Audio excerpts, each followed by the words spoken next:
Cool. I tried, but I realized you had to be the host to do it. But I guess just one of the big things I think that'll change coming out of this is just being a little bit more flexible to a creative idea. I think a lot of times, even before this happened, people get so caught up, and I think production value is important, but I think certain times people are so used to that being everything, and sometimes it's the message that's more important, and it's getting something done and out the door. And I think because now we have to sacrifice production value, we're going to see work that's like maybe not at the bar as we normally would, and it's probably going to perform just as well. So I think we're going to have those like learnings even from media to be able to go to clients and say like, hey, we don't need to have this big shoot. Like, people have a lower bar for like what content needs to look like. It's about it being relevant, timely, and out the door, and it's about there being a lot of it. So I hate to say that like more creative is better than good creative, but I do genuinely believe it sometimes. So cool. Marina, do you have any insights? So yeah, for us in Gray, we are like, I think the biggest learn was how to tell that and communicate that to the client and make them understand that you still can have very good like ads made without needing the big shoot, as Jazz was telling before. But I think like the learning curve, it's like finding creative ways on how to avoid a shoot, when sometimes you don't need to have a big shoot. You can find other medias to produce the same powerful content for those clients. So I think we're learning how to find creative solutions, not only because I think a lot of clients, they love having shoots just because it is like, it's still the most traditional way of showing advertising. So I think now this is for us what we're learning the most, at finding the best media and the most efficient media at this moment. Yeah, that's awesome. I've been seeing that in my agency too. So things are crazy and we just have to readapt. Now question. It might be annoying, like moving forward, we're going to have clients be like, well, we were able to do this really fast and cheap. So I can see moving forward us actually kind of do what I was saying. Like, even though sometimes fast and cheap sells product, as like creatives, we still want to make the really big, cool thing. But this might make clients realize they don't always need the big, cool thing. And I don't think that we're going to like that moving forward. So that'll be a battle for sure. And Camilla, can I just add one thing for the people that are currently either freelance or are not currently working, to give them just something to that note? There was a candidate, and I can't remember now who did it, unfortunately. But somebody had figured out a way, they weren't currently working, and because they didn't need all of this crazy amount of money to create something for a client, they did something on their they like had posted something and said, okay, looking for people. It was in his neighborhood for small businesses, and said, you know, for the first 3 companies, the first 3 brick and mortar stores that come to me, I will do a social video for you. And he used some form of his own media technology at home on his computer. And it wasn't like the greatest thing ever. It definitely wasn't anything that was going to like write home, but there was this sense of like, he had his comedic tone to it. And he managed to make sure that there was also a conversation around the candidate. And it was also a conversation around the store, the small business. And so in talking about, just for the people who aren't actively working right now, to be able to create is an opportunity to be able to create at home where they're not up against all these other things, and they can create a voice maybe or a story around what they're trying to do to help others. So just wanted to add that in from my perspective as the recruiter who represents and coaches. Yeah, that's definitely a good point. And then also I can ask, do you think now is a good time for people to start doing like personal projects? Because I keep seeing like a lot of students and creatives, they're trying to find a way to help community, but I've also seen on LinkedIn that can backfire, because people may see it like you trying to jump on an opportunity to make yourself look good. So I'm just trying to see like, how well do you think personal projects can be a good use right now? Because that's a question I also got too. It's almost like if you think of Shark Tank, right? I Is love it an it. idea if it's an idea that's been done before, right? Or an idea that could be replicated? Or it's like when I look at a portfolio, is it somebody that I'm going to be able to help? Is it somebody I can represent? Is it Mhm. somebody that's going to be in my market about like the market that we represent, right? So this one student had done, she made a masks for nurse. She was an art director, designer, and she made a mask for nurses that had a cutout of plastic right here So so yeah, that the patients can see the smiles behind the face. So, okay, you know what, who cares if somebody's going to, this is my feeling, as my daughter walked in the room the other day, she said, I'm going to start being who I am. I'm going to start, I'm sick and tired. She's 7. I'm sick and tired of being what other people wow. want me to be. So, listen, we're in an industry where people are going to say shitty things about us.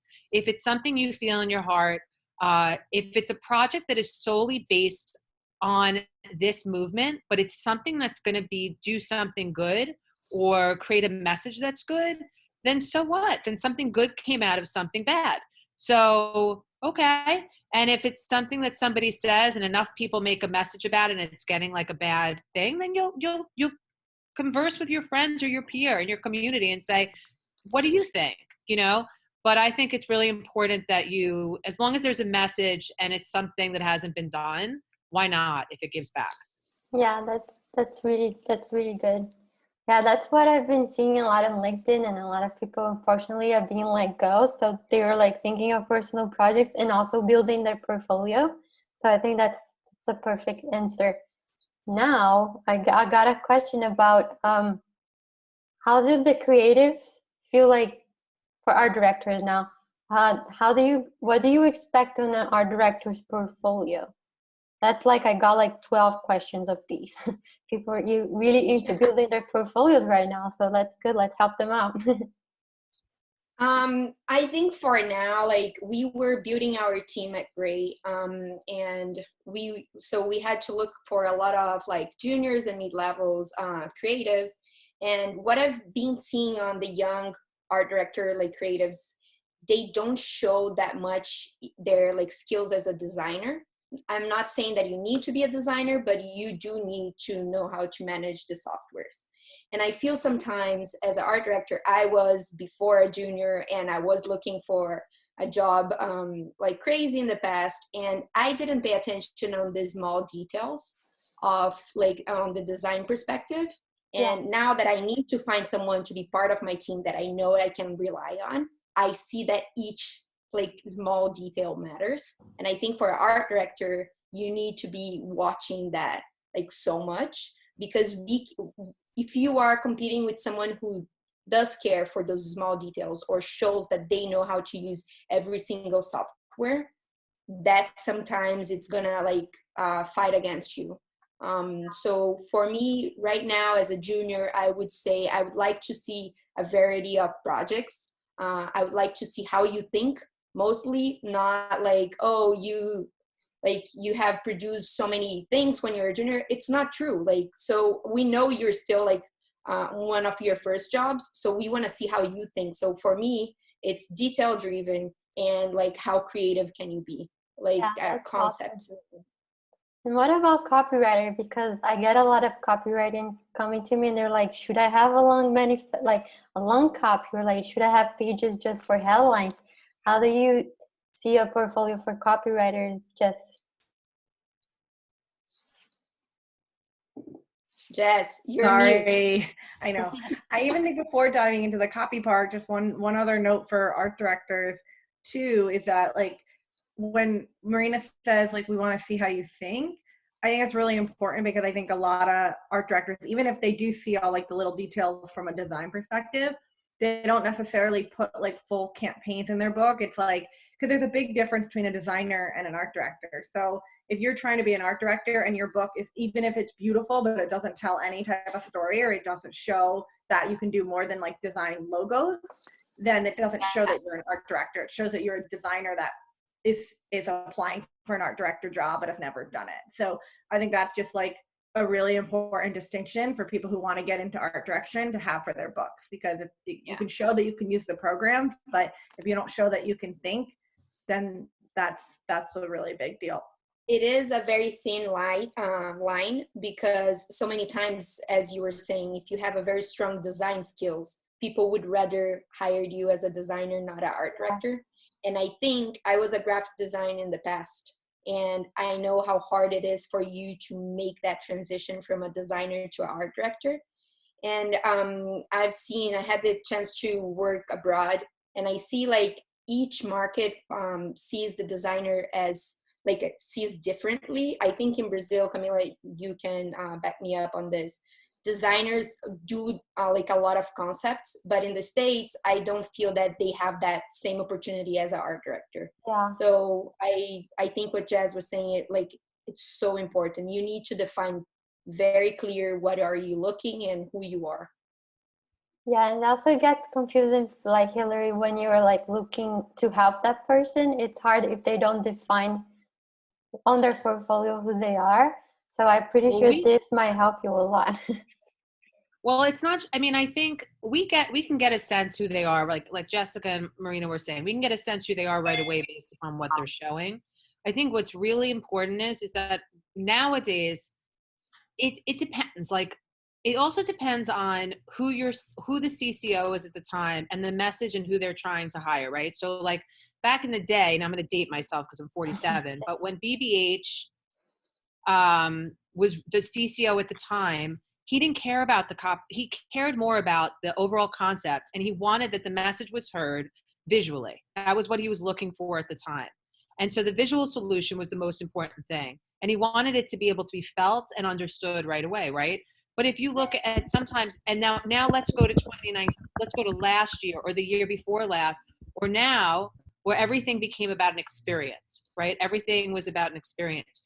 So, and to Jessica's point about, or Marina's point, somebody was saying about what you show in your portfolio, right? A full campaign, a story, an experience that can keep being told, and the expectations of a junior to a creative director, because creative directors have to go through this whole thing now because they started, remember, in the 90s, right? I don't know how many people are around now that are going to be on here. Maybe there's only a few of you, but they have the expectations and they need to keep digging in also.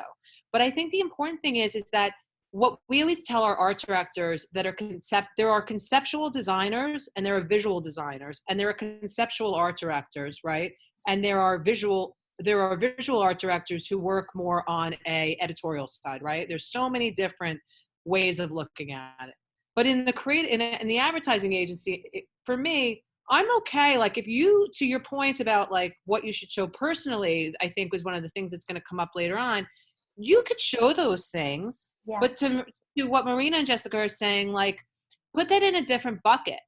Make sure you show what the job you're looking for and let them get a sense of what you are capable of or where you started, so they know your story, right? Because they know where you came from and how, and maybe the breadth of the idea or the breadth of your experience, because then you just add an extra layer of who you are and why they should hire you over someone else who never did a logo before, because if your campaign is that good, right?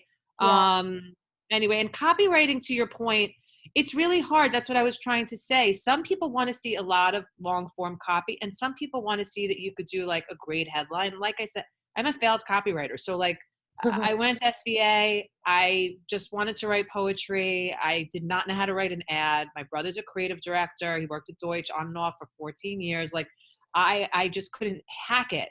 And for me to have to write a headline was impossible. I couldn't stomach it. And so if you find your voice and you do one campaign that has strong, like, keep building that muscle, because people want to know that they can come to you for anything, because some clients are going to want that. So even though that BBH person I was talking about, that's what they were into at the time, that doesn't mean that the person you're going to go work for the next time isn't going to expect the muscle of long form, right? Or that, because let me tell you something, Droga picks up Chase, right? Or this one's going to pick up Prudential, or this, where they're going to need to have that muscle built in. And with social, if you end up going the social route, there's still a story being told. So even being able to do it on your own. So as a copywriter, sharing that work is important. So whether it's short form, long form, it doesn't mean it has to be your whole book, but you need to let them know that you have the ability to take that on. It's like a comedic writer versus a really like melodic writer, right? So anyway. Sorry. Yeah, no, I think. Go Sorry. ahead. No, you're good. It's more a question for Hillary. Do you like to see radios on the books for copywriters that you see? Because I think lately and mainly on these circumstances that we're going through, I think radio is gonna come back like more powerful than ever. And with the generation of Spotify, Pandora, and things like that, I, at least when I'm looking at as a copywriter, like looking for a copywriter book, I love when I can see like the young creatives looking like that has radio and that cares to still do that, even though like people think that it's not like as important as it was before. So I would love to this hear is an interesting thing that, you know, when I used to get portfolios, I wouldn't necessarily look at the radio so much because it felt like I already had enough of what I needed when I would see the other work to tell if this was somebody who would be right for this specific job or for a different job. But I do agree with you that I thought about that recently, actually, about how the radio, and maybe it was because somebody had done such a good radio spot and they wanted me to listen to it, that I was like, wow, I'm not really paying attention to this. And what a beautiful way for somebody to share long form, or again, sharing comedy, or mainly comedy for me is what happens for radio. I don't know why, but those are the ones that I like trigger into the most. Or somebody who if I listen to a radio spot and somebody gets me to actually do something like a call to action, I'm like, oh, okay, that's, but yes, I think that's an interesting point that you bring up, and there's no reason not to put it on. I think tackling on to what Camilla does so well, because she did help me with my brother's book because he had left the industry for so long, is that she can make it, she could visualize that piece of work for you so that people are drawn to it in your portfolio, right? So that they have no reason not to like click on it. And you give them like one little like visual solution to get them to click on it. Even if it says, I know you don't want to listen to this right now, but trust me, it's worth the wait. Or so, you know, you might set them up too high of an expectation, but I think it could be helpful. So yeah, I agree with you, Marina. I think that's a very interesting solve too for, I think, like the hardest task for like a copywriter in their book is to show your longer writing skills, because one, we don't need them that much. And it's funny when Hillary's talking like how she loves to write poetry, and I don't like to write that much. I like to think and I like to have ideas, and writing is the way I can do it. So I don't read, I don't give a shit about literature. Like that's not what makes me a good copywriter. Yes. You know, it's because I know how people think and I can get it on paper. So when I'm looking at a book, I care less about the long form, but like, I mean, I like long form videos, but they don't need to have a ton of words in them. But I do think Hillary's right in the sense of it's very subjective, and some other writers do want to see that you can do this long thing. And I think having the radio as a solve is interesting, because what people will never look at is if you put a script in there, I'm not going to look at it. If you put a manifesto, I give two shits. If you put a video, but like it's hard, I know, from a spec perspective to make a video because you're not shooting a commercial. So I see so many people putting scripts for commercials, it will never get read. So I think radio is an option to show you can write some long form, but other than that, you've just got to really like work with your resources and find partners and just actually shoot and make something. And I think as long as it's labeled as spec, people will understand the quality, but they just need to see the thinking. And so that's really the best way to show your writing is if you're going to do a video, you got to actually make it. And to the point of videos, I think another really important thing is a lot of people, especially in like ad schools, they'll have like case studies for work they've done. Case studies are great, but if you don't have a little write-up as to what, like I honestly barely watch them. Like I read the write-up as to like what makes me want to watch them. Like, oh, we had this problem, we did this thing, and I'm like, oh, that's really cool, I want to learn more. Or that's really cool, I know enough about it to understand it's a good idea, and then you move on. So I think there's so many people that just are like, put a brand name, slap a case study, and then no one watches it. A case study is good for senior talent that have been executive creative directors for a while, or CDs, whatever, where they did a pitch and they want to show, it's almost like their way of showing the experience from beginning to end. case studies, from what I learned best from Jessica in our office, Jessica Van Zura, she was the head of account at the night agency, came to work with us and start our account strategy. She said for strategists, it makes sense, right? It's almost like I learned in the last few years that where creatives back in the day, you'd show 5 clients. Now people will have 50, and then I learned UX, they only have to put four pieces in their book as opposed to 7 or 8 pieces. So to your point, less is more. And also, Jessica, I think what you bring up, by the way, I'm not an avid reader, and I have to whisper that because I'm forcing my daughter to read every night. And it's about the fact that we're in a generation right now that when I used to work, we would send book portfolios out via messenger, right? We would so cool. bike. I mean, they'd walk on the subway with these 15 feet. I mean, they would cost thousands of dollars. You guys have 5 seconds. You are forced into, like, yes, it was hard for us, don't get me wrong. But at the same time, I look at my office now and I think to the recruiters and I think, well, we had it hard and you have it hard for a different reason, because the expectation is so much faster for all of you, right? And I think that to your point, you don't have the time to necessarily read all those things. What I do think to take away from this, though, is what Marina and Jessica are saying, and marinate a little bit with my comment, is that you want to just know that it's there, because somebody will ask me one day, Hillary, find me a manifesto writer. Hillary, find me a this, find me a that. So keep it in your back pocket. And to Jessica and Marina's point, on your radio, if you don't want to put it there, it is a good solve for that solution if it's good. If it's something that creates somebody to laugh, makes somebody feel emotional, or gets them to actually call the company or go there or whatever these days, then that's the purpose. And that's important.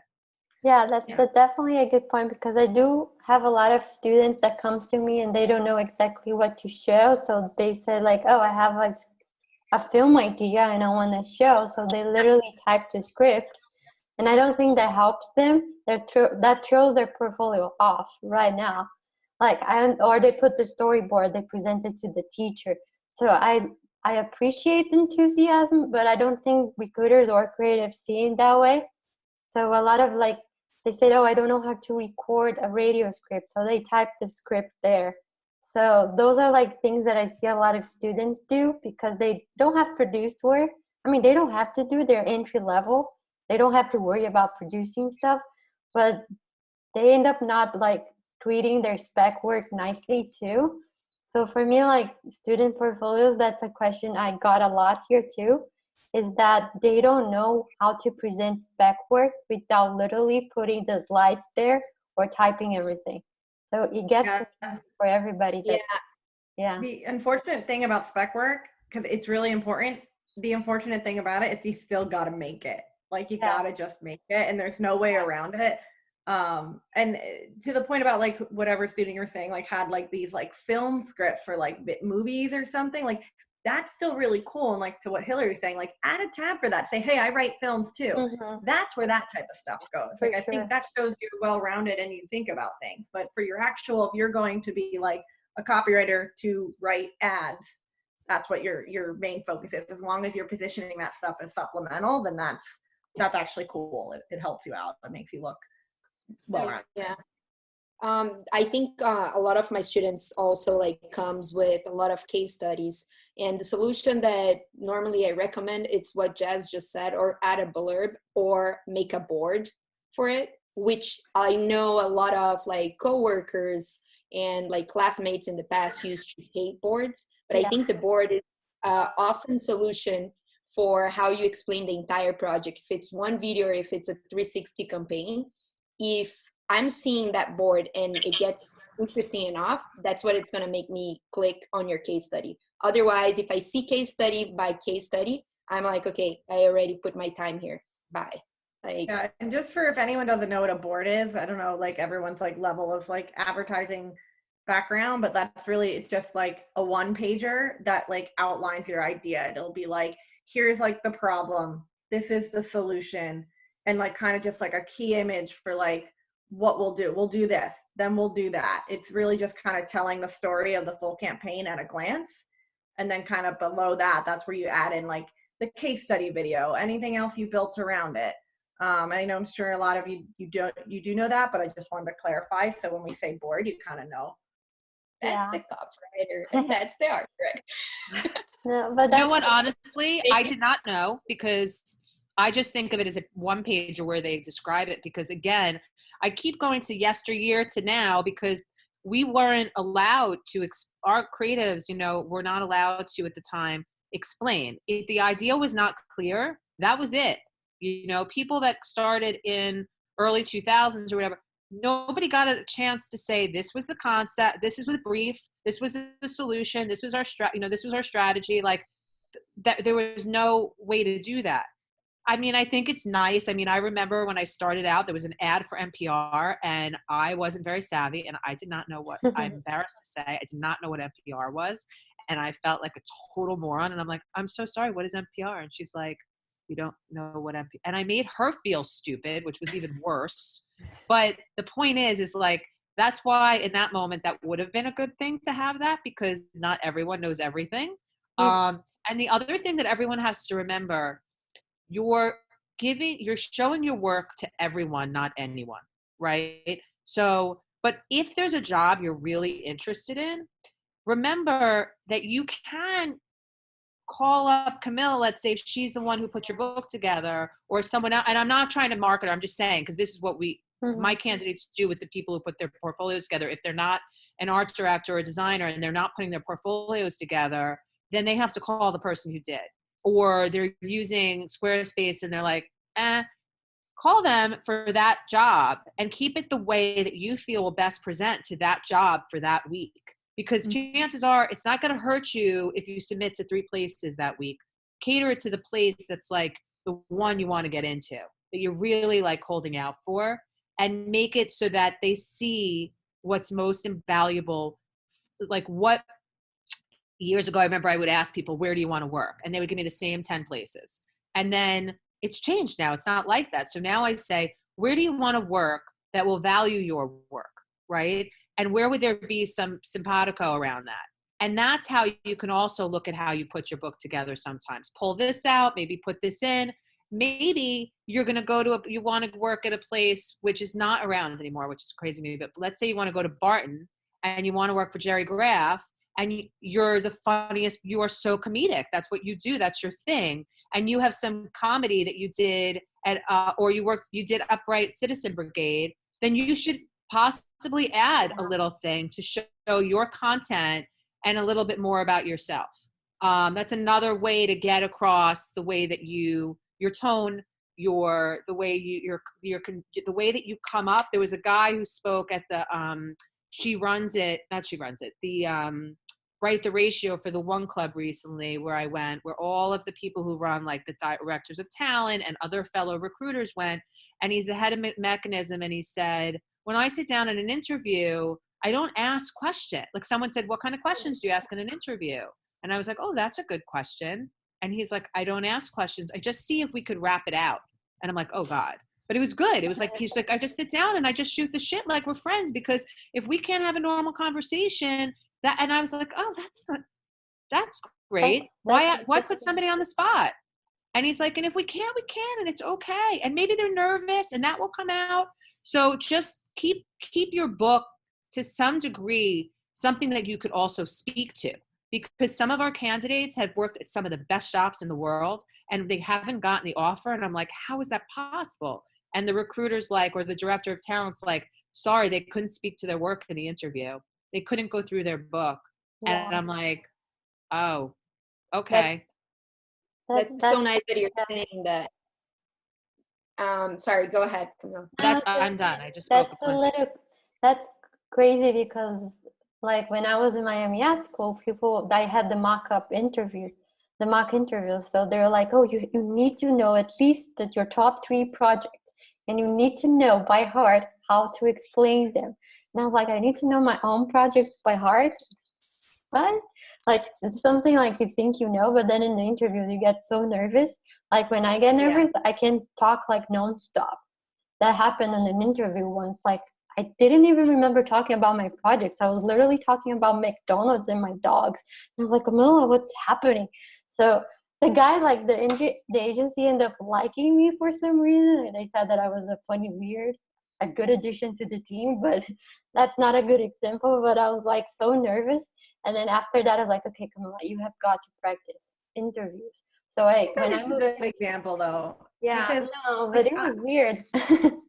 I feel like there's like one, and maybe this isn't even completely true, but something I always tell myself in an interview, like, this is true. Because when I'm interviewing someone, like, if they're nervous, it only shows me that they care and that they're human, and I like them a little better. Like, if they came in and they looked perfect and they were perfect, I'd probably be like just jealous and wouldn't want to hire them anyway. 'Cause I'm pretty petty. So like, I think That's no, that's not true. But what I mean is, like, it's okay to be a little nervous, and also think the person on the other side's a little nervous too, because they're representing their company. Even if they're higher up and they don't even realize they're nervous, there's still like a level of tension on the other side of the table. So that's like something I always tell myself. I'm like, yeah, they're nervous too. In a way, you're interviewing them as well, because I know you feel like I'll take any job that'll be handed to me, but if you go in there and you're like, wait, I actually need to know if this job is good for me. It's like, I don't just look at it like I'm being interviewed. I look at it like I'm interviewing them. I always use it like dating. I say, Mhm. when I used to go on a date, I was so insecure that I would say to my best friend, I don't know if he liked me. I don't think he liked me. He couldn't have liked me. And then we would finally say, why don't we ever ask ourselves after a date, did I like him? Was he good enough for me? Right. And so sorry, Jess, I just wanted to make sure, That's but a good point. and you're such a nice, rare breed to hear that. We don't hear that enough. I always tell candidates, walk in and it's okay to be like, I'm a little nervous right now. I just wanted to let you know. But you have to be careful with that too, because let's say it's the place you do want to work and the person who's interviewing you is the first of 4. And what happens if they take that as like, she can't go in a room and present, right? So like, you just never know. So to have somebody like you guys and hear that positivity and that you offer that is nice. And those are the kind of, that's like, it's not just about where you want to work. It's like you want to work for people that interview the way you do, right? Or a part of the team like you are. Unfortunately, not everyone's like that. Yeah, because it is the person you're going to be working pretty much majority of your day. And to your point before, I think it's like, it's validated that people are nervous because it shows it cares, but it also, like, for me, that person needs to be talking the truth, not something like, not a robot that just memorized their book on their best way of presenting. Because then it's like, okay, this is a machine who is going to be just memorizing whatever it needs to present, but there's no life behind. So I like to see, like, it's fine to be nervous. It's fine to be like, non-stop talking, but like, just be yourself.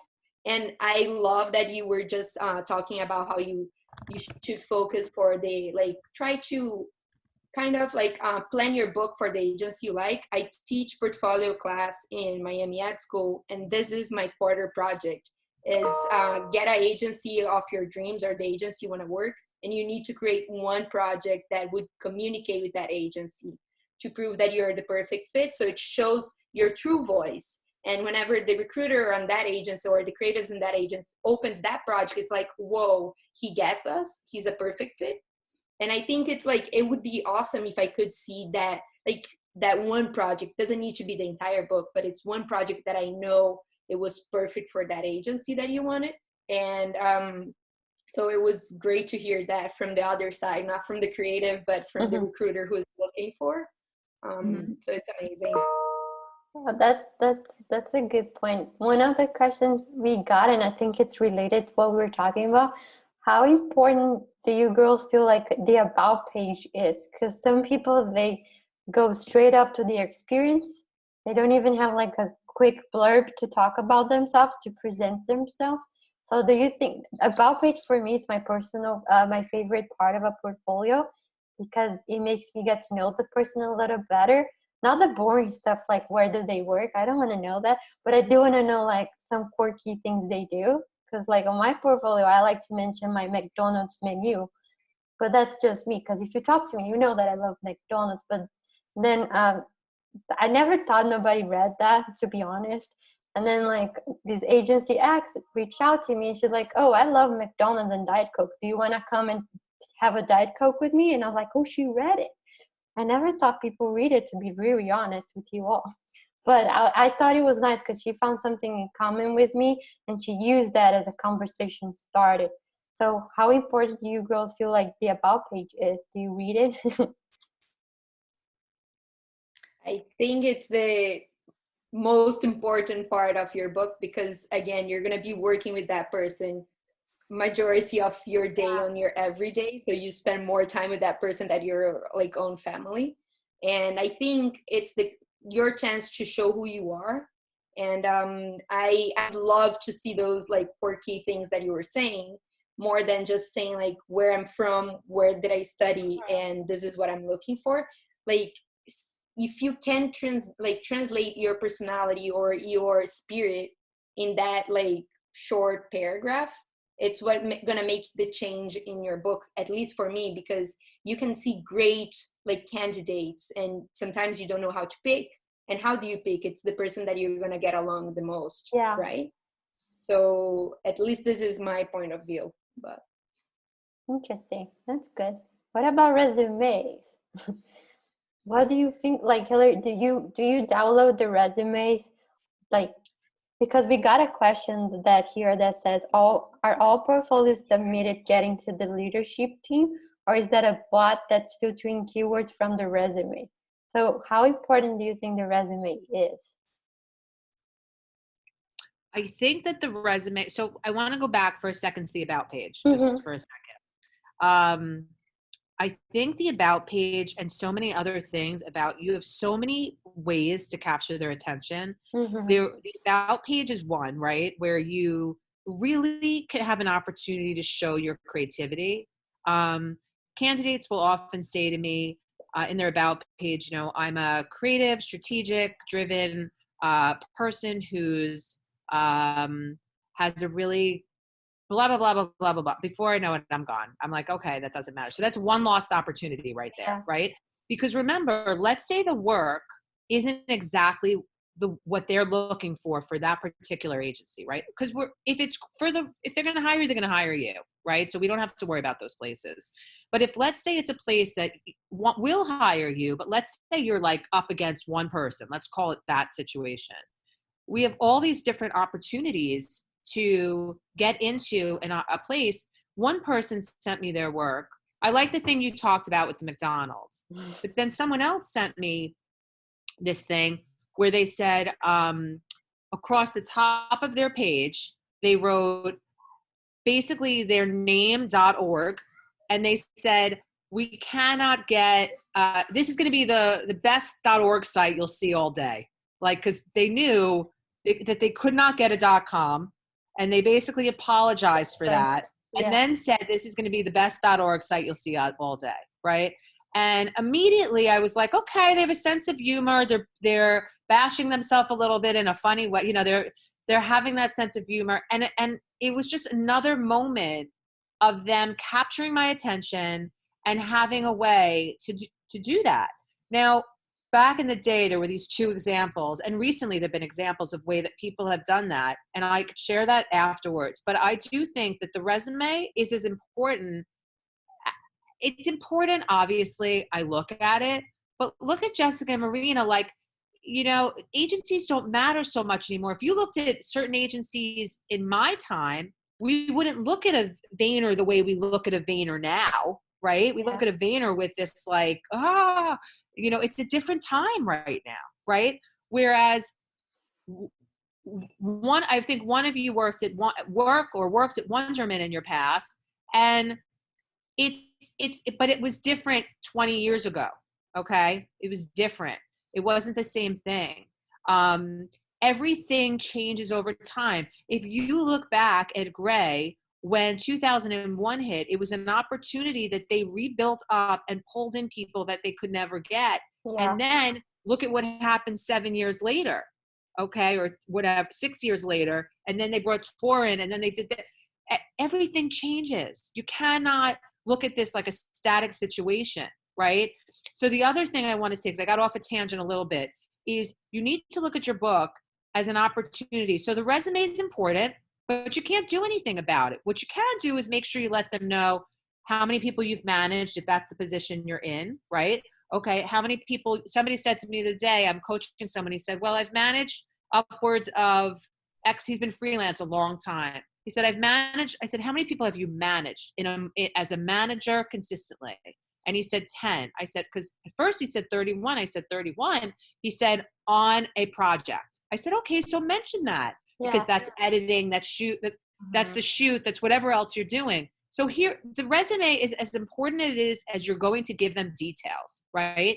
Or as it is on LinkedIn, as you're going to find you through search engine optimization and be able to utilize that on the recruiter seat, where we pay $400 on a seat at our recruiter thing costs us a ton of money to give to our recruiters to say, look, go find these specific people with these things.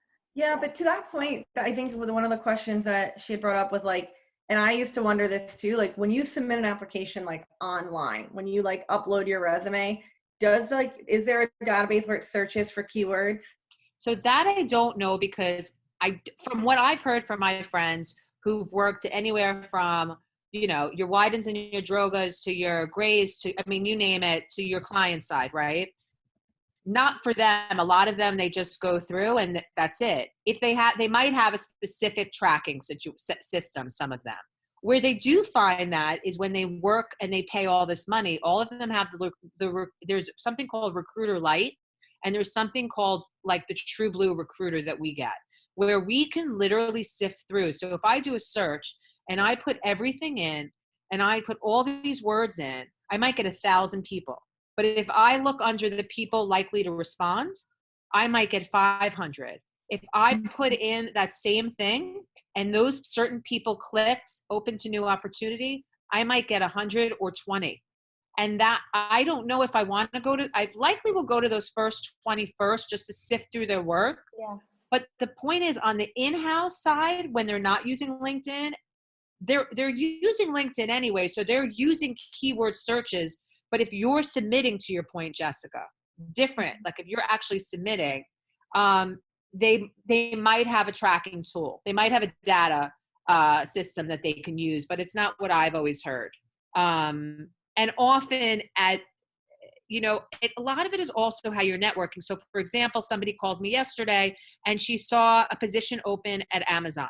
And she really wanted it. And I said, listen, these are the 3 people I can contact for you. I don't have any openings right now. Like, I can't help you there. And she said, so I called the global head of entertainment and experiential and whatever. And he's like he's like, have her call me.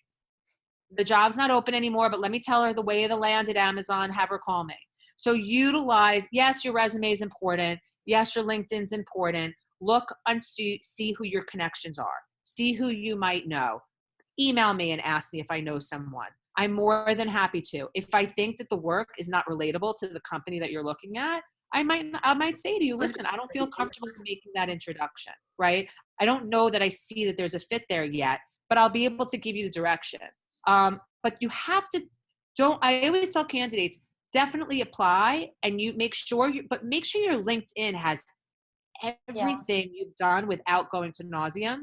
That's important. On your site, how much do they look at it? I'm not too sure. I know you have like a ton of questions, Camilla, but there was this one thing I wanted to bring up, and I'm probably going to put Marina on the spot here, but you made me think of it when you had talked about that McDonald's story. And then you were talking to Hillary about like, you sometimes just have to reach out to people. And I don't remember the exact details, but I feel like Marina has had a couple examples where you've reached out to people and you say really specific things about them. Do you know what I'm talking about? There was a story where you reached out to this girl about, I don't know, it was her nail polish or something. But it's that personal connection. I've used so many like tricks on trying to get people's attention. I think when you were, I always had the impression that for being a foreigner, I had to like try to find a way to be like, to get the people's attention. Otherwise I would be like, oh, she's too complicated. She has a visa.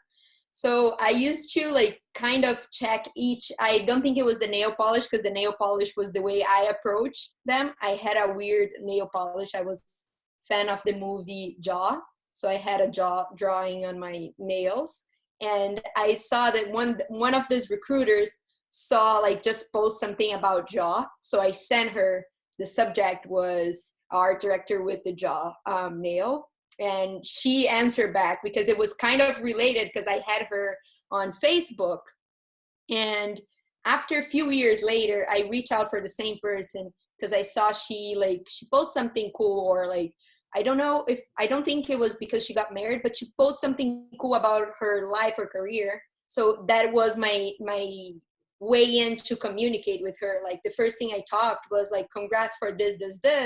By the way, we talked a few years back. And like I tried to connect back her memory to who I was. And that kind of helped me. But again, I've tried very different ways on getting people attention.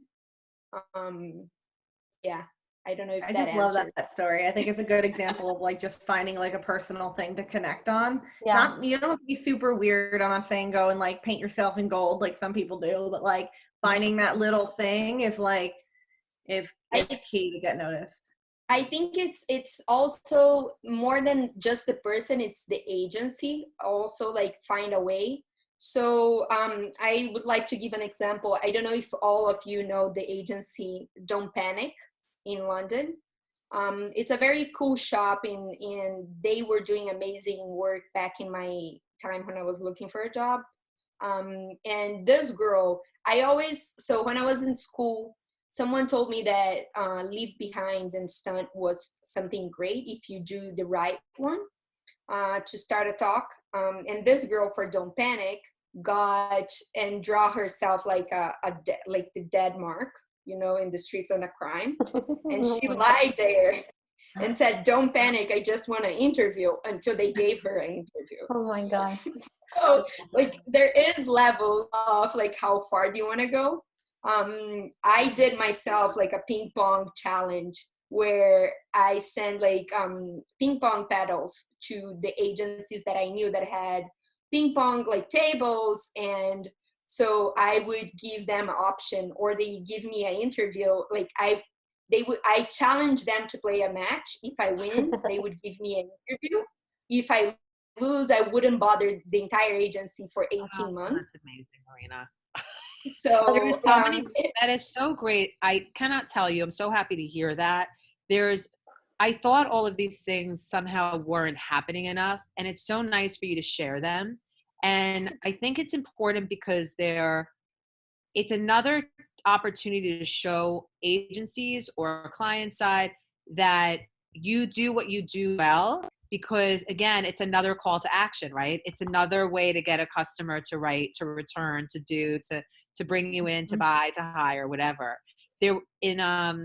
Many years ago, there was a woman named Tuesday Poliak, and what she did is, if I'm butchering her name, is she had made a little wallet, and it was when there were print portfolios, and she put her entire portfolio into a wallet. Oh, in that's addition crazy. to that, she recreated the driver's license and information of some of the top chief creative officers or founders in the country, of which were like Lee Clow and this one and that one. And she found her way into these agencies and dropped them in, whether she had someone drop it in the men's bathroom, or at the time, unfortunately, every CCO was male. I'm sorry, men, but like there was no women. So she couldn't walk into any of the rooms, but she got somebody to drop them off. And it was great. And they all somehow made it to the person's desk because it looked pretty real. And they all thought that these were people's wallets. So Lee Clow gets the wallet. He opens it up. He's like, this isn't oh my God, her portfolio. So that was one. So she had offers all over. Another one was more recently, he now runs Dollar Shave. I think he's now the CCO of Dollar Shave Club. I can't remember. And I could be confusing, so forgive me. When he went on Google AdWords and he basically put it in so that he knew that CCOs or that people that ran companies looked their name up a lot. I'm going to ruin this. That was amazing. So what he did was every time they looked themselves up, his portfolio would pop up. So they would look for themselves and his stuff would pop up instead of them. There's just all of these different ways. But what I like is the thing is about finding a unique thing. Someone had said, my friend who used to work at as a recruiter, both at she was at David and Goliath, Wyatt and Droga. She said somebody sent her mustard, and she was like, he was really interested in mustard. Like he knew every mustard. So he sent her like his favorite mustards. And she's like, just if you're going to try to get my attention with something that's interesting, funny, like, you know, the ping pong or the girl on the floor or this or that, but something that that you, or on the opposite side, that you really care about. Like, don't just send me something because you want to send, like, try again. Here's another opportunity to add a level to your portfolio or add a level to who you are. Like, what's your bit, you know, what's your thing? So I love those stories. Thank you about the nail polish. I think is great too. Thank you. I just got the ping pong paddle here because I was going to teach my students afterwards, but just so you guys see.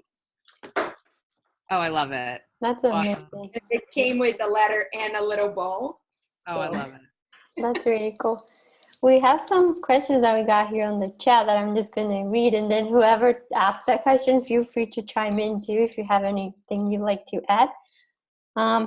Sheila said, my current agency isn't giving me the opportunities I need to advance my career. Is the spec work okay to have in my book to properly show off my skills? Oh yeah, for sure. I mean, I think there's like two things to that. One, yes, of course, like spec work is okay. I think also, I don't know what like level you're at, but you know, kind of as we've said before, if you're definitely more junior level, that's fine. But I honestly think even all the way up to CDs, like some CDs keep spec work in their book. It can't be your whole book, but like at the end of the day, you need to show what you can make, and you also need to show what you can, how you can think. So I saw a book once which was really interesting. It was separated into, it said stuff I've made and stuff clients should have let me make. Because you'll find that even when you do get work produced, it's never what originally your first idea. It gets like watered down. So I think even at any level, some spec work is okay. As far as like your actual agency not giving you opportunity, I mean, I think that's like very common, but also maybe just challenge yourself and ask yourself, is it the agency that's not giving me opportunity, or am I doing everything I can to get it? And you might very well be doing that, but I think sometimes we're all guilty of it, of just being like, okay, this hasn't been put on my plate, and I'm just like, you know, so much of it's like time and place, and while that's true, you gotta chase it too. Like there's been a lot of things, like most of the work I've done at my agency is not even for the brands that I get paid to work on. It's because every single creative director knows who I am, and because when I'm bored at work, like if I've ever not had anything, I literally look at other creative directors' calendars and I look if they have any interesting meetings. If I see kickoff, whatever, I Slack them and say, hey, do you need extra, can I come to this meeting? Or do you need extra help? Yeah. Or, you know, sometimes creative directors I don't even know. I'm like, hey, I'm a writer and I have bandwidth. Like, I think you need to like, it could very well just be your situation, and maybe the opportunities just aren't there, but also challenge yourself to make sure that's actually the case. And it's not, you're just, And also be proactive, because when I entered Publicis, I wanted to meet the CCO, and I was like, how can I meet the CCO? Because I think like CCO is like unreachable. So I decided, I Googled him and I saw that he didn't have a portfolio. So I was like, that's my specialty. So I pimped my CCO's portfolio. I bought the domain. I like talked to his assistant. I was like, help me find Andy's work. Give me his work. And then he was like sending me work. So I pimped his portfolio. I paid his Squarespace.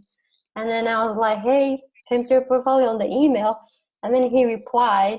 That was like my second month at Publicis. And then since then, every time there's like a cool project, he's like, Miller, you in? So I kept bugging him with his portfolio. And now I keep I keep updating his portfolio without him even knowing, just for fun. So like that was my way in to be more proactive and get to meet the CCO without having to wait for the opportunity. So I feel like always be proactive. Don't, like, the opportunity is there. Sometimes we just have to fight for it, but just be proactive and do it. Because otherwise we're waiting.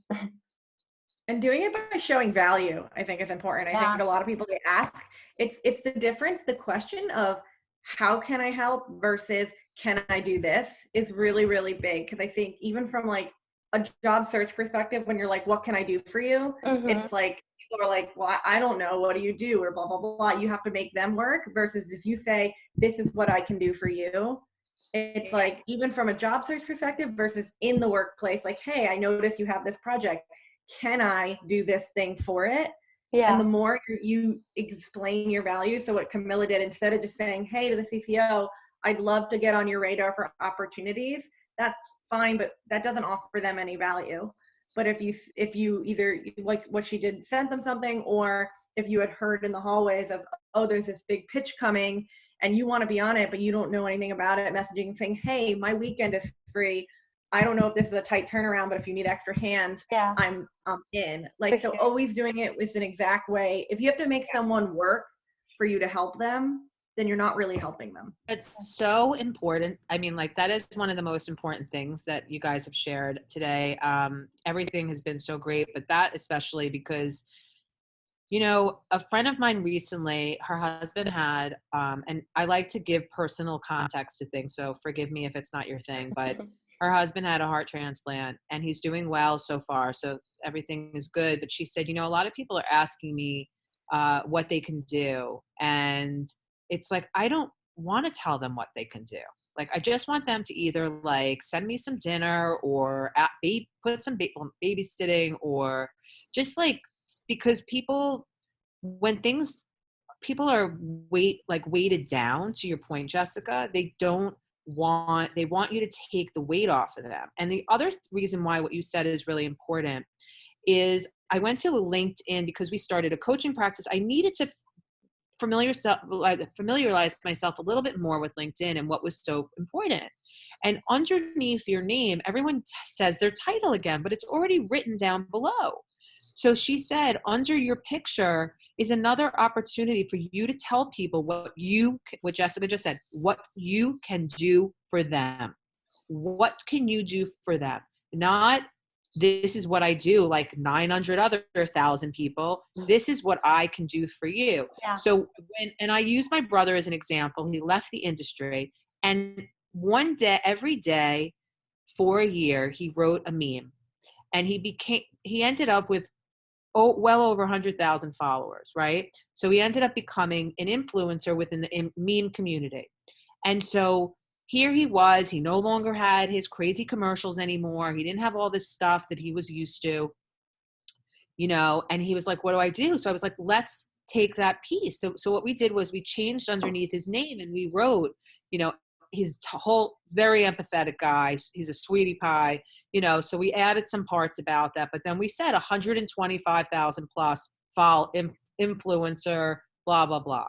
And within a week, he got a call from another headhunter asking him about a job at an influencer agency in LA that was opening up an office in New York. It's just one more way to tell people, like, what you can do is telling recruiters also, what do you have? But internally I love how you said, Jessica, internally and externally, right? How people can find you, but also how you can offer your support. And I always tell people, I say, this is who I am. And it's annoying to most people who love me, but I really don't care in this context because they're always happy with the result. And I always say it's how you ask, it's not what you ask. But when you go to a restaurant, if you don't ask for the table you want, you will end up at the bathroom. I promise you. You will be sitting next to the bathroom because they're going to keep saving the best tables for the people who are going to be a pain in their ass and ask for a different table. So just at the very least, ask for not the table by the bathroom, right? So it's the reason I bring that up is to say, if you don't ask, and please excuse me, you don't fucking get. It is just that simple. But again, let's now rephrase that to Jessica's point, Marina's point, and Camilla's point. Don't ask. Nicely tell them what you can do. Give them what you have, as opposed to asking. And I don't think I've ever eloquently been able to say that or share that before in that way, meaning what you guys have said. That's the most important thing, because we all just say, well, I didn't get, and this didn't happen, and this didn't happen, and this didn't happen. And I hear it happen all the time. my brother's a creative director at a new in-house at a client side, and everyone's super great there and he's very happy. But I think he says, people are different now. It's a different time. People have to speak up. It's moving so fast. If you don't catch it, somebody else is going to take it. You got to take it. So to your point, like Jessica walking in and looking at their thing and seeing like if they have time on their calendar or something interesting, on the calendar, go take yours. Don't wait anymore. Just take it. That was the best. That was, anyway, I learned from that. Thank you very much. I gotta go fucking find something to do right now. Shit. We got this. I think this question is to Hillary because it's more like for international peeps. I think you must hear a lot from internationals. It's a question she would like to know if there's a chance of working remotely from Brazil for a U.S. agency or company. I think it still requires a visa. And then if you think there's a chance of presenting your work and maybe moving countries in the future. I think right now it's delicate due to the visa situation, so it's hard to tell, but I would love to hear from you. I don't think you can work from Brazil to the US remotely. My advice is to become a freelancer with an O1 visa as a freelancer. Mm-hmm. And that would give them a taste of what you got. Okay. That would be, because I had a candidate once and he worked I think he worked for like Wyden in Amsterdam or London or something. And he had, and then there was someone else who worked at like just an agency that wasn't as known. And I said to them, because I learned from my story with him, I said, get an O1 visa. Before they knew it, they were working all the time, because whether you work on your Nike or you're the best B2B person, if you have something that's really needed, to Jessica's point, right, or Marina, then you need to find a way to service it. So if they're not willing to we have some small, like we have this one company we work a lot with, and they're winning business like crazy, Terry and Sandy, and they keep winning business. And, I think for a long time, people would maybe like weren't sure, because it was like Terry and Sandy, who's Terry and Sandy? But these two fabulous women have just keep growing and winning new business. And they tell us, listen, I don't care where the talent comes. Just get me the talent that will fit and help us and will be a part of our culture that matches not who we are, because they don't want who they are, but the people that we're all going to get along. And they're like, I don't care where they come. Now they're an independent agency, right? So think about the independent agencies, or think about if you've been a part of a holding company in the past. If the person's been a part of a holding company, maybe reach out to the holding company they knew in the past. If they haven't and they're not currently working, find out if they can get an O1 visa as a freelancer, because then they can freelance. That's exactly what I have right now. Okay. So I think I always say like the O1 visa is the best visa any immigrant can have, because it works pretty much like a green card, but it's easier and faster than that. And I don't know, like you would be awesome to answer that to me as well. As a freelance O1 visa, I at least worked as full-time, part-time, and freelance, so allows you to work anyway. My question is, I forgot my question. 1 second. I swear I lost my question. Oh my God, I forgot. Guys, age. I'm so sorry. We'll come back to you. There's a interesting question, and I think I don't know if you girls like to click that, but do you girls ever look at candidates' social if it's on their portfolio? So let's say the person has like Pinterest. Would you click it? Or like Instagram? Like what are the social medias would you click besides LinkedIn? I sometimes out, like if they called out like what Hillary said, if they have a lot of followers, or they said, I know, Marina has like a photography one. If they mentioned like, oh, this is my photography, or they said something about like, oh, something funny about their tweets. Like maybe they have really funny tweets and they feature that. I would, but it's kind of for me would have to be called out. Yeah, I see some people that use Facebook. I would say no, because Facebook is very personal. That's where I would be very so. Facebook for me, my business partner refuses or has refused to connect her personal with her business on Facebook. For me, it has been a great resource for me to become connected closely to my clients. I have become better friends with my clients because of that. When I say friends, I mean business friends. However, that being said, like the woman she's now the head of she's global head of one of the biggest holding companies in the country. And her son was born the same time mine was, and her husband's 6'7". My husband's short at I say short for me, I'm almost 6 feet. So he's 6'2", and her son and my son, we started calling them cheeks because my son now is so tight. He's like a little thin guy, but his face was so big it looked like a chipmunk. So we called her guy Austin, Texas cheeks, and Sam was New York City cheeks. And like, if I didn't have her on Facebook with me, we would not have that connection. We also had another connection that was built around something relatable to, I was unfortunately diagnosed with cancer in 2016, and I needed some advice from somebody else I knew on Facebook that was in my business community. And it was another way for me to resource into that and to ask some questions. And so it's not for everyone. And I'd be careful also, because if you're the type of person who keeps it clean and you keep it, but if you have political comment, I mean, it could just, or if your family has political comments and they post things about you, like, you just need to be somewhat careful.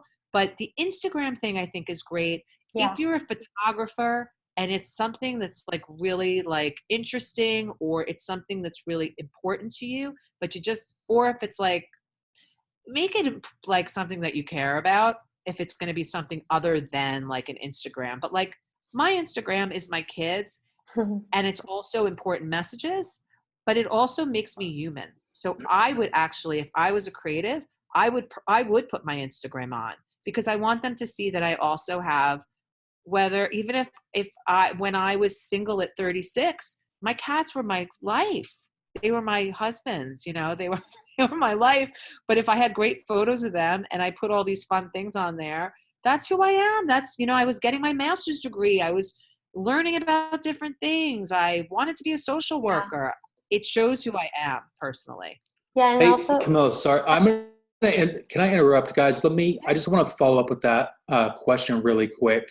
Do you guys, for my Instagram, it's like where I explore, right? That's where I put my exploratory design and creations. Is that appealing for creative leadership to look at that outside of the portfolio? Yeah. Yeah, definitely. I think so. Does it need to be more specific? Like kind of what Jessica said earlier, to where the guy had his, hey, this was the stuff that didn't get picked, but it's what I really love, versus the stuff that was executed and watered down? Does it need to be called out like that versus saying, hey, check out my Instagram or something like that? Because in my case, I don't think it's really clear. It's just like, I make it prominent, but I'm really proud that that's where the outside of the box thinking is going when you're stuck in the client world. I think if your Instagram is a special, like you want to pop it out, I think you need to direct whoever is receiving that link or that email. I think you need to mention, if it's just like an addition to show who you are and what is your life. And I think it's important, because whenever I have the link, I do check, because again, but if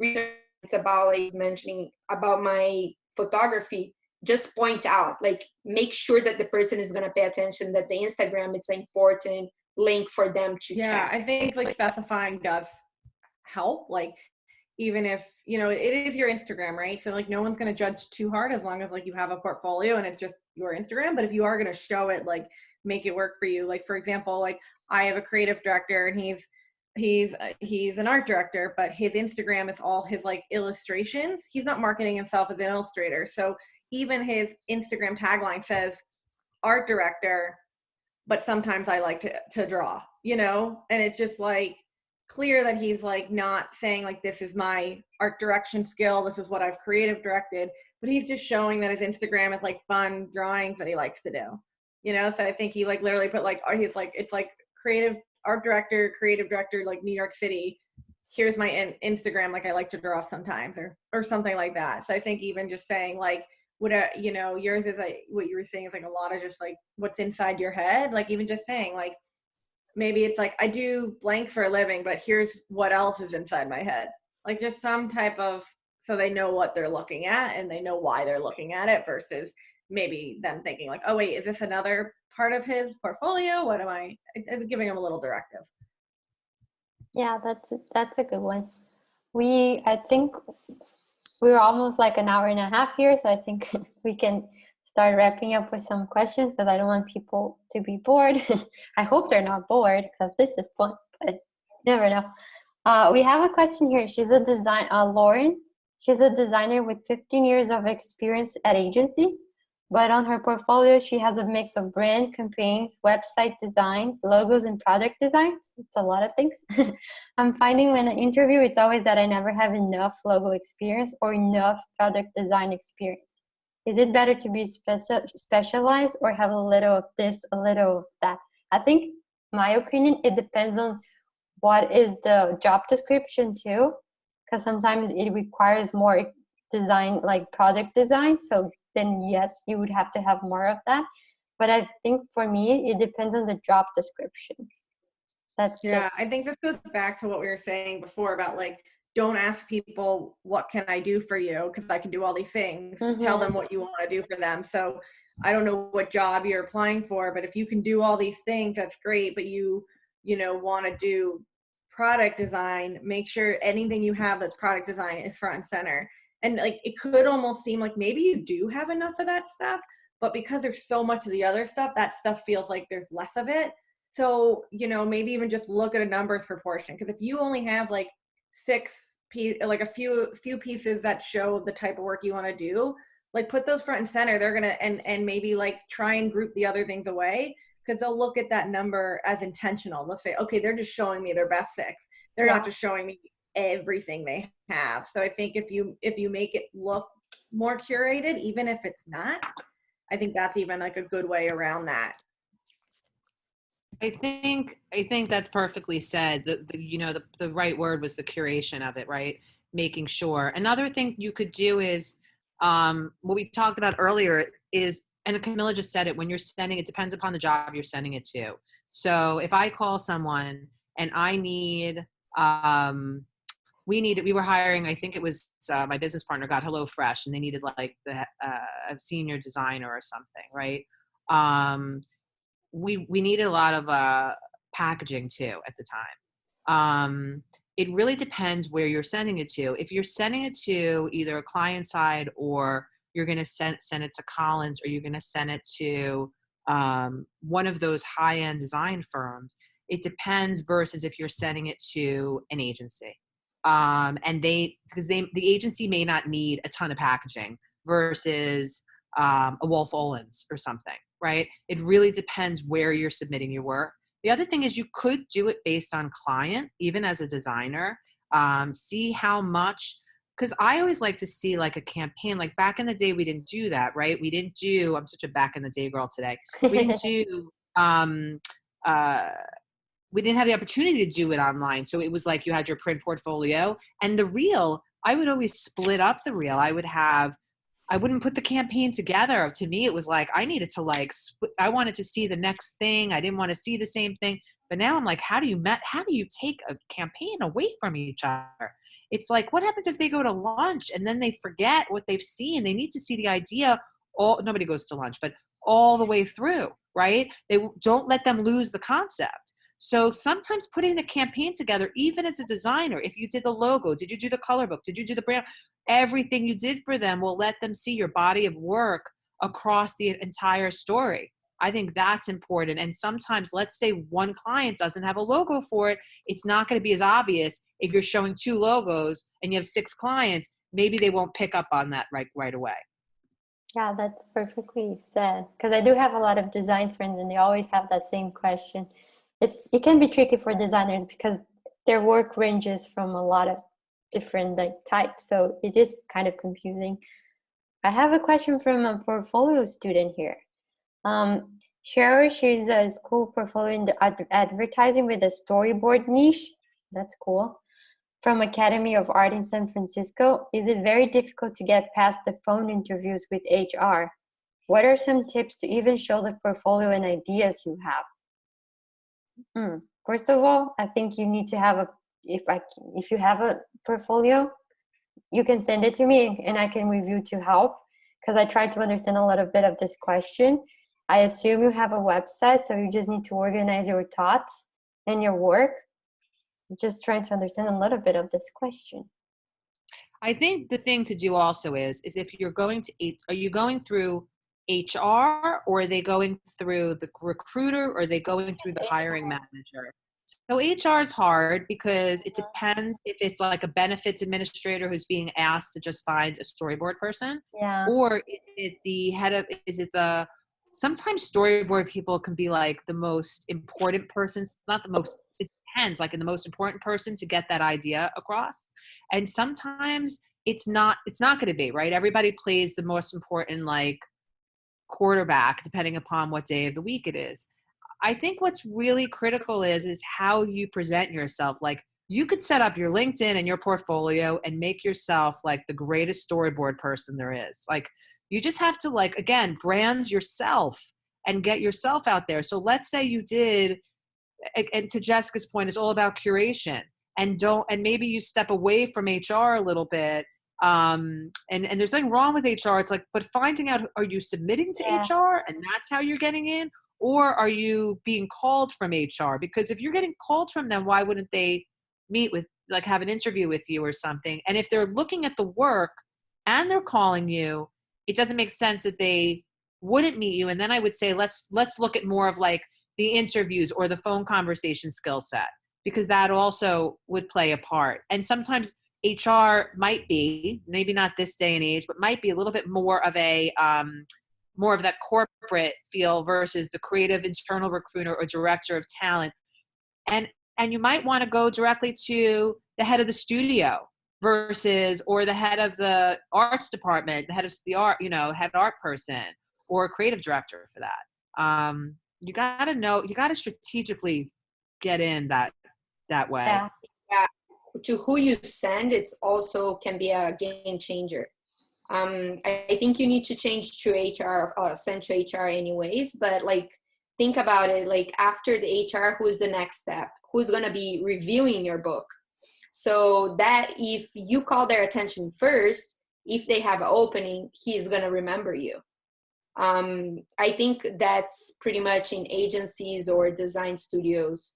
So as you were saying, Hillary, it's like to who you send as well. It matters as well. So. I have a very interesting question. I'm currently an account executive looking to make the switch into the creative side of things. How would you go about building a portfolio from scratch? Any good websites to find briefs? That's an interesting one, because I usually see strategy to creative, not account to creative. So that's very interesting. That's very exciting. Yeah, I think it's a challenge, and I know a lot of people who have like tried, who have either succeeded or tried it and didn't. I think it obviously goes both ways, but I think you're already in the right headspace to the fact, like, knowing you do have to create a portfolio from scratch. There's so many people I find coming out of like just college who didn't go to like a portfolio school, or went to like a 4-year school, and they want to work in creative, and their POV is, okay, I'll just get in the door as an account person and switch over. And that is so hard. So I'm sure now you've already realized that. But so at this point, to make this portfolio, I think there's a lot of really good resources. I think Squarespace, Wix, any of those types of website builders are awesome. As far as like finding briefs, my website, makeadswithme.com, does have like in the resources section, it has like a bunch of briefs. Basically, there's all these competitions out there. There's like Young Ones, there's DNAD, there's all these different competitions that you don't necessarily need to enter, but they all have briefs on them. So those are all really, really good to go and look at. And what is the good thing is that you're in an agency. Is like, you're literally in a building where you can ask people for help. Yeah. And, go to a creative director. You don't need to say, hey, I want to do this work on your team, which you could, but you could also say, hey, I'm building a portfolio. Like, do you have a brief for me? I think you're kind of in the belly of the beast. Like you have everyone around you that could help. But it's really good that you're already in the right track of like, I'm going to make a portfolio from scratch. Cause I think a lot of people, once they're in an agency, sometimes just think like, oh, if I like ask enough people, I can just sort of move over. And sometimes that can be true, but you got to prove yourself too. So I think you're already further ahead than you think you are, even though you haven't even started the book. That's sorry. That's okay. Go ahead. No, I'm at an experiential marketing agency right now. So I thought I didn't initially go into advertising thinking that I wanted to be a creative, but then it kind of like, as I saw the work around me, as I saw people and like the process of it, I kind of like fell in love with it. And I mean, to work in advertising, I think you have to like love the work a little bit at least. But I thought it would be, people think it's easy to just be like, hey, it's my buddy in creative. Like, let me go ask them if they have a job for me. And then the first thing they'll tell you is like, where's your portfolio? And I'm like, I don't have one. Yeah, no, you're right. And that's why you're like trying to start building it now is really smart. I think the best thing to do too is find a partner, because it's really hard to build alone. I don't know if you're art or copy, but either way, like it's really helpful to have a partner in that. So again, I'm not trying to just plug my website, but that is its intention. I think there's a lot of other places you can go to try and find a partner as well. But I think finding a partner and using a site like Squarespace or Wix are all really good. Fabric is one that's decent too. And I did look at the websites with the competitions that you mentioned before. Yeah. So I downloaded all those yesterday. So I was just like, I didn't know if it was like a stupid question or something, like if there was value in work that wasn't being judged or isn't being pitched, you know what I mean? To build that portfolio. Also, how do they know you didn't enter it? No one knows. Like, just make it. Like, no one's looking and being like, did they submit this? No. Yeah, it's just like you need to, like, sometimes people can just come and they'll be like, all right, let me find a problem. Like, that's another thing. You can make your own brief, like find a problem in the world and solve it.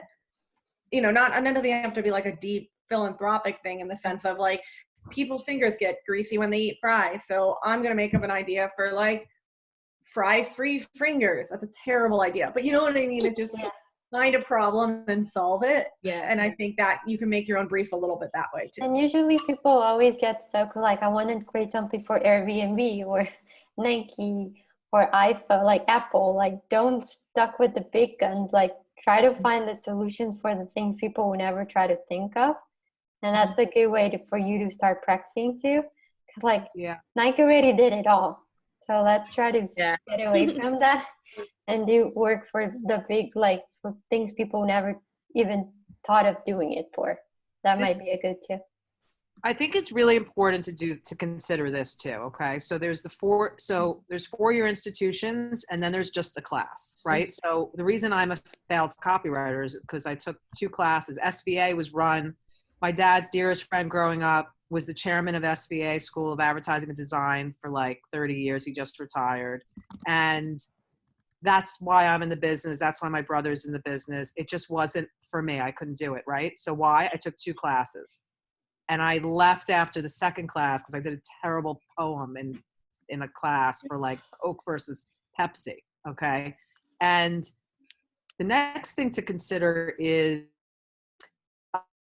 I think it's really valuable. What Jess's site, by the way, is something that I tell candidates all the time when they're looking for freelance work about finding a partner. I just want to say, like, people are always think that I need to find the opposite partner, like finding a partner to work with, but people also need to find somebody that does exactly what they do. So when they're, when they don't have any work, they make friends with people that do exactly what they do, who puts them on their pay it forward list. So for example, I'm a copywriter. I made friends with so-and-so who's a copywriter. I'm always called. They're not called this week. Oh, you should call so-and-so. So make friends with people that do what you do and people that don't do what you do to become partners with them. So 2 things. So Jessica, I need to talk more to you, obviously, and to you guys. But the other thing about what you're talking about is just take a class. So Ad House was started by one of my business partner, one of her best friends, and she just sold it to two of the top creatives in the country, okay, or from who have all been very successful in their careers, okay. You could just I think you could take a one-off class. I'm fairly certain you can, and I think all of them are matriculated except for like the VCUs and the Miami ad schools. I don't know. But I think Ad House, you can take one class. I'm not sure. But that's a good way. You can, right? So it's a great way. When I wanted to do my master's, I said, I was a terrible student growing up. So what did I do? I took one class. I said, if I like it, I'll take another class. If I like it, I'll take another. And if I like it, I'll apply. I hadn't even heard of that website before, because I was considering my options, and I'm like, do I go to portfolio school? Because I was looking into Miami ad school too, but with this whole thing, everything just got thrown. My assistant, who's our everything, he just applied to Miami ad school, and he got in, and he's in his second semester, and he's loving it. Okay, he's 35 years old. He never thought he'd be a copywriter. He's going to graduate, I guess, within the next year. And so who would have ever thought that this guy who was waiting tables at August is going to graduate from Miami ad school? We didn't think he was going to come to us, and then we thought he'd be an accountant. We didn't know that he was going to become a copywriter. And remember, your skill set of being an account person in the sales and the client meetings and what an advantage. Right? What a great advantage. And if you're likable, because we always say creatives and account people don't always necessarily, it's like oil and water sometimes. You'd be like the perfect mix. You get along with yourself. I have to say that when I started Miami ad school, I started because I wanted to be a strategist. And I thought that if I did Miami ad school, I would understand the creative. But I had a design background. So I end up liking to do art direction, and I gave up on my strategist part. But I think Miami ad school, if you want, feel free to join one of my classes. I teach there, and see if you like it. I think Miami ad school let you be a guest in classes and see if it's worth it or not. It is interesting. I understand people who prefer doing their own portfolio without having a portfolio school, but it does help a lot when you come from a completely different background. And it's, as Hillary was saying, it's super valid to have a different background because you're just adding it to your skills. Thank you. Thanks, guys. So I think we're time to wrap it up. The only last question, and I thought that was a funny one, is there a good time of the day to send email to a recruiter? I thought that was funny, and I wanted to use it to wrap it up because I myself asked that question. Go ahead, Marina, because I want to hear. I don't always know the answer to this, but I would also be happy to ask some of my friends for internal, but I have a sense of what some answers might be. But go ahead, Marina. So I did a experiential situation where, so again, when I was looking for jobs, I could be very intense and finding my ways out. But I did an experience for a couple of weeks, seeing what time I got more response. And I do have a timetable for sending emails. I think it works. So I do think it matters. I know a lot of people who follows this timeline and actually got way more response than just not caring for the time you send. Because for what I get is, I know recruiters receives so many emails. I have recruiter friends that they show me their inbox has 250 message without reading it. So how are you going to be how you're going to peak? I know the subject matters. I know all those things matters, but if you send in the right time that she is in the inbox window and your email pops on the top, of course, your chances are way higher than if you send in the middle of the night because you were with insomnia and decide to apply for a job. So I do think, and for my past experience, if you send between Mondays, send or after lunch because they already catch up with all the emails they had to do from the weekend. and until like 3:30, and Fridays don't do it, or like don't send after 11, and or always think about it. 4. Exactly, like if you think about it, what time they arrive at their work, how long that they need to catch up with their like last day amount of emails, and when it's like if you take it like on lunch break, your email's probably gonna pile up. So like for me, it does matter, and it did change the game for when I was like trying to make my research. So Marina, what would you say, Marina, what would be your hot ticket number, your day and your best days and your best times?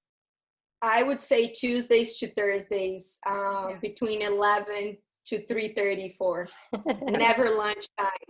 Never send lunchtime. From 12 to 1:30 or 2, never. Okay. That's hilarious. I was going to say Tuesday would be a good day. Okay. And for some reason, Tuesday's a hot day, like with lots of different things, right? But I don't know why. I guess I was just like after the weekend. But then there's a part of me where I always used to think Fridays were so quiet, but they were very busy days for me, especially when when everything is teaching to children. But Fridays were always like also last minute freelance for us. We were called like last minute projects, last minute. So they were always so busy. So Tuesdays I was always thinking was like a good pocket window to contact as well. That's funny. I'm going to tell all my friends about that for sure. Because they always ask me that. And I'm like, I don't know. So now I know. Thank you very much for that. I think that was the last question. And I just want to thank everyone who joined us. And particularly for Jazz, Marina, and Hillary. Thank you for joining us. It was really fun. We should do this. Yeah, thank you guys so much. Thanks for having us. Yeah. And I hope everyone stays safe and their loved ones too. Because this is difficult times, but we'll get through this together, and hopefully everything will come back to normal, new normal. But yeah, thank you very much for participating, and whoever has questions, reach out to us on LinkedIn, and then email us with anything we weren't able to reply for any reason. And yes, thank you very much, everybody. Thank you guys. Have a good night. Thank you. Have a good night. Thanks. Bye. Thank you. Bye.